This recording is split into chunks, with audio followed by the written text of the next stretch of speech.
لیے نبی کا خواب سچا ہوتا ہے۔ بیٹے نے کیا کہا تھا جواب میں؟ بیٹے کون ہیں؟ حضرت اسماعیل ہیں جو آگے چل کر کے خود نبی ہونے والے ہیں۔ حضرت اسماعیل نے فرمایا تھا یا ابت افعل ما تؤمر ستجدنی انشاءاللہ من الصابرین۔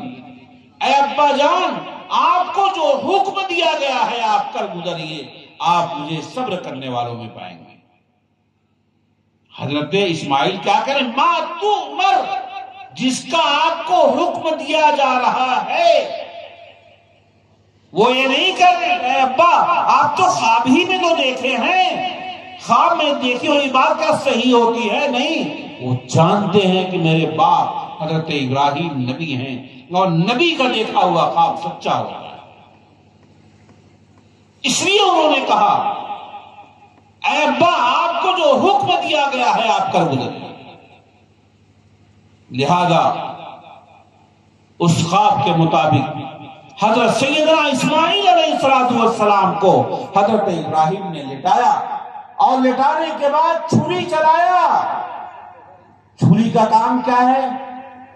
چھری کا کام ہے کاٹ دینا، لیکن یاد رکھو اے مسلمانوں اس بات کو سنو، چھری اس وقت کاٹے گی جب اللہ کا حکم ہوگا، اللہ کا حکم نہیں ہوگا تو چھری کاٹ نہیں سکتی۔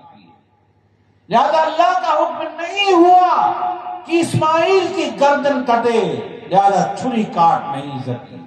اسی لیے میں آج ایک بات کہتا ہوں، کھل کے کہتا ہوں کہ بہت سے لوگ اسلام کو مٹانا چاہتے ہیں، بہت سے لوگ دین کو مٹانا چاہتے ہیں۔ اے لوگوں سنو، تمام اسلام کے دشمن سنیں، اسلام کو ختم کرنے والے سنیں، اگر اللہ نہیں چاہے گا تمہاری پوری طاقت ایک طرف لگ جائے گی، لیکن کوئی ایک حبہ برابر تم اسلام کو مٹا نہیں سکتے۔ ہزاروں طوفان اٹھا کیے ہیں، ہزاروں طوفان اٹھا کریں گے، جو جن کا کلمہ پڑھا کیے ہیں وہ ان کا کلمہ پڑھا کریں۔ اسلام باقی رہے تمہارے میں، ہاں اسلام کو مٹانے کے لیے جو آگے بڑھے گا اللہ اس کو مٹا دے گا۔ اس لیے اس بات کو یاد رکھیے گا، کبھی چھری کا کام ہے کاٹنا، ظالم کا کام ہے نقصان پہنچانا، لیکن جیسے اللہ نے نہیں چاہا وہ چھری کاٹ نہیں سکی، ایسے ہی ایک دو پارٹی نہیں، پورے ہندوستان کی تمام پارٹیاں اگر اسلام کے خلاف ہو جائیں، خدا کی قسم اللہ اسلام کو بچا لے گا، اللہ اسلام کو باقی رکھے گا۔ ہمیں 100% یقین، جو ذلیل کرنے والا تھا مسلمانوں کو اللہ نے اسے ذلیل کر کے دکھایا۔ ابھی تو ایک آئینہ دکھا دیا گیا کہ اوقات میں رہو، ہم کچھ نہیں کہہ رہے، ہمارے پاس کوئی طاقت نہیں، لیکن دشمن اگر قوی، نگہباں قوی طرح، دشمن اگر طاقت والا ہے، ہماری نگرانی کرنے والا ساری طاقتوں کا مالک، ہم اس کے بندے، اس لیے بہت ڈرنے کی ضرورت نہیں ہے۔ اللہ کی طاقت بہت بڑی طاقت ہے۔ ایک واقعہ حضور کا یاد رکھیے، حضور 7 ہجری میں گئے مکے میں، اور جانے کے بعد آپ نے چاہا کہ میں مکے کا طواف کروں، میں آ کے خانہ کعبہ کا طواف کر لوں، خانہ کعبہ کا طواف کرنے نہیں دیا جا رہا ہے، روکا جا رہا ہے۔ اس کا جو مالک، اس کے جو متولی تھے خانہ کعبہ کے، عثمان بن ابی طلحہ حجبی، حضور نے بلایا، کہا میں خانہ کعبہ کا طواف کرنا چاہتا ہوں، کہا نہیں آپ نہیں کر سکتے۔ حضور نے کہا عثمان وہ دن کیسا ہوگا کہ جب خانہ کعبہ کی چابی میرے ہاتھوں میں ہوگی، میں جس کو دوں گا وہ خانہ کعبہ کا ذمہ دار بنے گا، میں جس کو نہیں دوں گا وہ خانہ کعبہ کا ذمہ دار نہیں بنے گا۔ عثمان نے کہا اتنے بڑے حوصلے، آج خانہ کعبہ کا طواف کا تو موقع نہیں مل رہا ہے اور اتنے ارادے، زیادہ دن نہیں گزرا، 1 سال کے بعد مکہ مکرمہ سن 8 ہجری میں فتح ہوتا ہے۔ حضور نے بلوایا، کہاں گئے عثمان؟ بلاؤ عثمان کو۔ اب عثمان بن ابی طلحہ جو آئے ہیں تو آپ کے قدموں میں چابی لے کر کے رکھنے کے لیے تیار ہے۔ وہی عثمان جو چابی دینے کے لیے تیار نہیں تھے، وہی عثمان آپ کے قدموں میں چابی لے کر کے آئے اور حضور نے کہا کہ سنو کان کھول کر کے، آج جو خانے کعبہ کی چابی جس کو دی جائے گی قیامت تک اس سے نہیں لی جائے گی۔ معلوم ہے کیا بات کہا حضور نے؟ حضور نے یہ بتا دیا کہ وہ خاندان قیامت تک باقی رکھا جائے گا۔ اور میں بتاؤں آپ کو، آج بھی اسی خاندان میں خانے کعبہ کی چابی رہتی ہے، عثمان بن ابی طلحہ کا خاندان۔ بہت سارے لوگ چاہ رہے تھے ہم کو مل جائے، ہم کو مل جائے، لیکن قرآن پاک کی آیت نازل ہو گئی اور یہ کہا گیا ان تؤدوا الامانات الی اہلیہا، امانت صاحب امانت کے حوالے کیجیے۔ لہذا خانہ کعبہ کی چابی دوبارہ عثمان بن ابی طلحہ کو دے دی گئی۔ آج تک بھی وہی خاندان ہے اور انشاءاللہ قیامت تک وہی خاندان باقی رہے گا، اسی خاندان کے پاس چابی رہے گی۔ عثمان فوراً آئے، یا رسول اللہ معاف کر دیجیے، میں اسلام میں داخل ہونا چاہتا ہوں۔ میرے بھائیوں، میں بتا رہا تھا آپ کو، واقعہ تو اصل میں سنا رہا تھا کہ چھری چلائی جا رہی اور چھری نہیں چلی رہی، اور اس کے بعد ان کی جگہ پر ایک دمبا ذبح ہوا ہے، اور اس کے بعد اسی چیز کو، اسی یادگار کو باقی رکھنے کے لیے ہمارے اور آپ پر قربانی واجب ہے۔ ذرا مسئلہ سن لیجئے قاعدے سے، ہماری مائیں بہنیں بھی غور سے سنیں، قربانی کس پر واجب ہوتی ہے؟ قربانی ہر صاحب نصاب پر قربانی واجب ہے۔ اب آپ کہیں گے تو ٹیڑھا لفظ ہو گیا، یہ صاحب نصاب کیا چیز ہوتی ہے؟ یعنی جس آدمی کو شریعت مالدار کہتی ہے وہ صاحب نصاب ہوتا ہے۔ شریعت کتنے پر مالدار کہتی ہے؟ ہمارے مفتی صاحب بیٹھے ہوئے، بعد میں پوچھ لیجئے گا آپ۔ 52.5 تولہ چاندی، اور ایک بات اور یاد رکھیے گا، آج کے زمانے کا تولہ میں نہیں بول رہا ہوں، پچھلے زمانے میں اللہ کے پاک حبیب جناب محمد الرسول اللہ صلی اللہ علیہ وسلم کے دور میں جو تولہ چلتا تھا وہ تقریباً 12 گرام کا چلتا تھا۔ آج جو تولہ چل رہا ہے وہ 10 گرام کا چل رہا ہے۔ اس لیے اس تولے کے اعتبار سے 52.5 تولہ، آج جو تولہ چل رہا ہے وہ 63 تولہ ہو رہا ہے۔ یعنی اتنی چاندی جس کے پاس ہو، اس کی مقدار کلو کے حساب سے 630 گرام چاندی، 630 گرام چاندی آج کے دن اس کی قیمت ہے 47,500 روپے۔ لہذا جس مسلمان کے پاس 47,500 روپے ہے وہ 47,500 کا مالک ہے، چاہے زیور کی شکل میں، چاہے کیش کی شکل میں، چاہے اس کا مال تجارت اس کی شکل میں، جس کے پاس ہے اس کے اوپر قربانی واجب ہے۔ اسی طرح سے ہمارے پاس بہت سی مائیں بہنیں ہیں جن کے پاس زیور رہتا ہے، وہ کہتے ہیں ہمارے پاس پیسہ کہاں ہے؟ نہیں، تمہارے پاس جو زیور ہے اگر اس کی قیمت 47,500 ہو رہی ہے، قربانی کرنا واجب ہے۔ کتنا سخت گناہ ہے قربانی نہ کرنا جس کے اوپر واجب ہو۔ حضور علیہ السلام نے فرمایا جس کے اوپر قربانی واجب تھی اور اس نے قربانی نہیں کیا، کہا کہ فلا یقربن مصلانا، ایسا آدمی ہماری عیدگاہ کے قریب نہ آئے۔ حضور تو اتنے رحم دل ہیں، لیکن فرماتے ہیں کہ جس آدمی کے اوپر قربانی واجب تھی اور اس نے قربانی نہیں کیا وہ عیدگاہ کی طرف پھرنے نہ پائے۔ آج ہوتا کیا ہے گھروں میں؟ آج ہوتا ہے کہ گھر کے ایک ذمہ دار کے نام سے قربانی کرا دیا۔ ابھی ہم لوگ جہاں آئے رکے، کھائے پیے، حافظ صاحب کا مکان، وہاں کئی جانور انہوں نے قربانی کے لیے رکھا ہے، دیکھ کر بڑی خوشی ہوئی مجھے۔ آج ہوتا کیا ہے کہ گھر کے ذمہ دار کے نام، بیچارہ گھر کا ذمہ دار تو اس زمانے میں الو ہوتا ہے۔ بیٹے کے پاس کیش کی شکل میں پیسہ ہے، بہو کے پاس زیور کی شکل میں پیسہ ہے، اور جو ذمہ دار صاحب ہیں ان کو تو خرچہ ملا ہے مہینے میں 3,000 روپے بیچارے کو. اس ذمہ دار پر تو قربانی واجب ہی نہیں ہوئی. بیٹے پر واجب تھی اور بہو پر واجب تھی، اور آپ نے نہ بیٹے کی طرف سے کیا اور نہ بہو کی طرف سے کیا، صرف ذمہ دار کی طرف سے کیا. دونوں گناہگار ہوئے، وہ دونوں گناہگار ہوئے.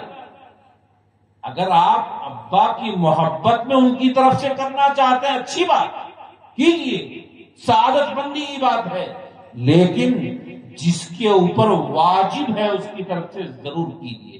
ان کی تو نفلی قربانی ہو، وہ پیسے کے مالک نہیں بیچارے، گھر کے مالک تو ہیں، گھر میں بیٹھے رہتے ہیں، بوڑھے آدمی ہیں، کسی کام کے نہیں رہ گئے، ریٹائر ہو گئے ہیں، لیکن ان کے اوپر قربانی واجب نہیں ہے. جس کے اوپر واجب ہے اگر وہ نہیں کر رہا ہے تو گنہگار ہو رہا ہے. اس لیے ہماری ساری مائیں بہنیں جو زیور رکھی ہوئی ہیں، جن کا زیور تقریباً 50,000 کے قریب یعنی 47,500 کا زیور ہے، تو وہ باقاعدہ ابھی کئی دن بچا ہوا ہے، جانور ضرور لیں، چاہے ایک حصہ ہی اپنا لے لیں. بکرا بہت مہنگا مل رہا ہے، چلو 3,500 روپے جامعہ اسلامیہ میں جمع کر دو.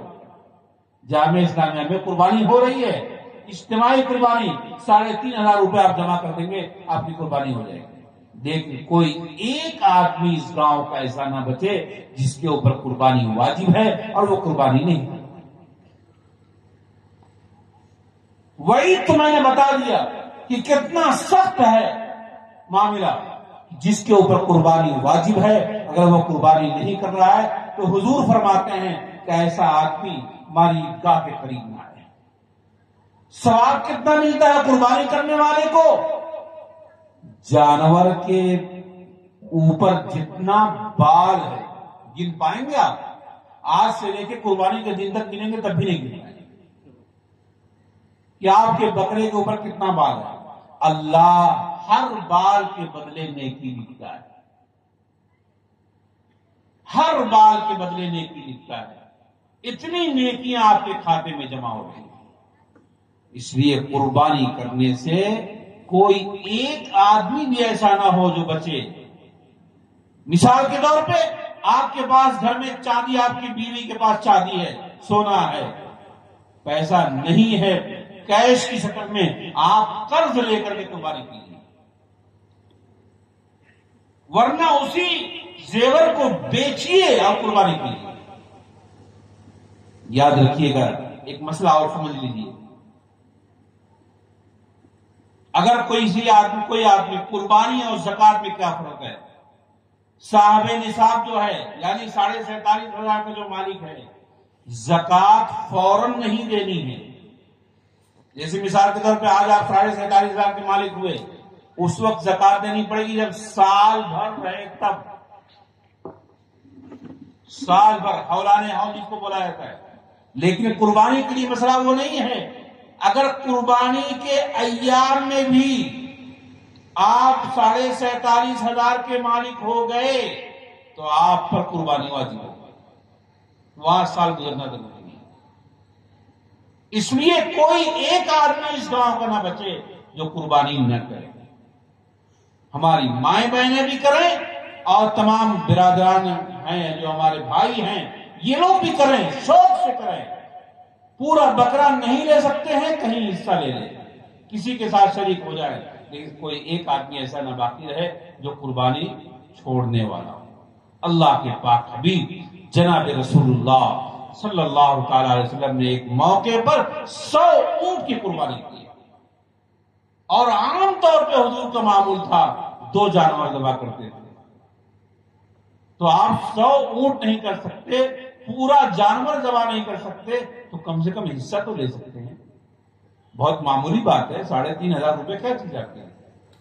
اس لیے جن کے اوپر قربانی واجب ہے ان کو قربانی کرنا ہے. آخری بات میں بتا کر کے اب رخصت ہونا چاہتا ہوں، اس لیے کہ 14 جون کو کراس ہوئے 1 گھنٹہ ہو گیا ہے کہ نہیں. آخری بات قربانی کے ایام میں کچھ ایسے لوگ بھی پھرتے ہیں جو عقیدے کے درست نہیں ہوتے ہیں، جن کا عقیدہ خراب ہوتا ہے، چاہے وہ اپنے نام کے ساتھ کچھ بھی لکھے، ہم نہیں بتانا۔ وہ قربانی 4 دن کروانے لگتے ہیں۔ آپ کے پاس آئیں گے، کہا صاحب پیسہ دے دیے، ہم قربانی کرا دیں گے آپ کی۔ تو جو اس طرح سے مانگنے کے لیے آئے ان سے پہلے سوال کیجیے کس دن تم قربانی کراؤ گے؟ آج کل ایک فرقہ ہندوستان میں ٹہل رہا ہے اور چوتھے دن قربانی کر رہا ہے، 4 دن قربانیوں کر رہا ہے۔ ہمارے آدم گڑھ میں تو بہت ہے، خود ہمارے گاؤں میں ایک دن مرتبہ ایسا کیا کہ جانور خریدا اور خرید کر کے ہمارے گاؤں میں چوتھے دن قربانی کر دیا۔ تو چوتھے دن قربانی کریں گے آپ تو آپ کی قربانی ہوگی نہیں۔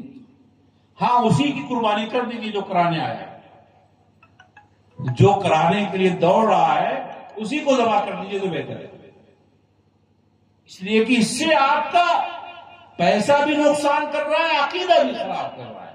حدیث کے اندر آیا ہے، بے شمار حدیثیں ہیں، اگر ہم بیان کرنے لگیں گے پوری رات گزر جائے گی۔ قربانی کا دن جو ہے وہ 10 تاریخ، 11 تاریخ اور 12 تاریخ، اس کے بعد قربانی کی۔ تو ایسے لوگ اگر آپ کے پاس آ جائیں تو ان کا صحیح علاج کرنے کی ضرورت ہے۔ آسانی سے سوئی کھلا کے واپس مت کر دیجیے گا، کہ نہیں ہم تو ارادہ بنا رہے ہیں کہ تمہاری قربانی کریں گے، پھر دوبارہ آپ کے پاس نہیں آئیں۔ چوتھے دن قربانی۔ ہمارے گاؤں میں ایک آدمی کے پاس گیا، کر سمجھا رہا تھا کہ چوتھے دن قربانی۔ انہوں نے کہا کرے بے ایمان، تیرے پاس کتنا جانور ہے جو 3 دن میں ختم نہیں ہو پا رہا ہے کہ تم ایک دن اللہ میں اشترا مانگ رہے ہو؟ اصل بات ہے یہ بدماشی کی بات ہے، بدماشی کی بات۔ میں کسی کا نام لینا نہیں چاہ رہا، ہمارے حافظ صاحب بہت کافی پریشان ہو جائیں گے، ورنہ میں نام لے کے بتاتا ہوں لوگوں کو۔ چوتھے دن قربانی کرنا سراسر بددینی کی بات ہے۔